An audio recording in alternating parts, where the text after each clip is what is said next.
এটা কিন্তু থাইল্যান্ড নয়, এটা হচ্ছে খুলনার দৌলতপুর।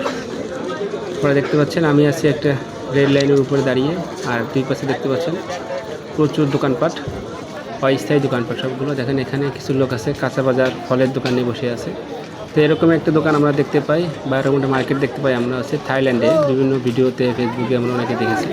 তো তেমনই একটি সিস্টেম আমাদের খুলনা দৌলতপুরে থাইল্যান্ডের মতোই, এখানে প্রচুর দোকানপাট এই রেল লাইনকে কেন্দ্র করে গড়ে উঠেছে।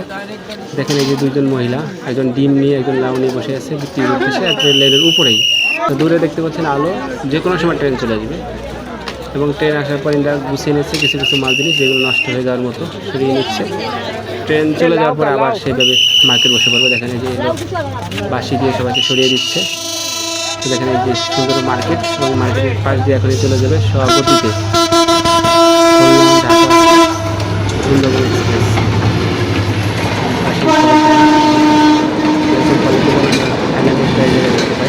চ্যালেঞ্জের মধ্যে মাছটা আসছে রেল লাইনের রেল লাইন পর্যন্ত করে দিয়েছে।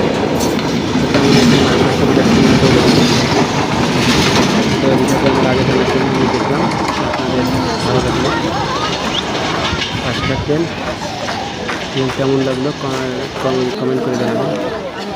সবাইকে অসংখ্য ধন্যবাদ জানাচ্ছি খুলনা দৌলতপুর থেকে। ভালো থাকবেন, সুস্থ থাকবেন।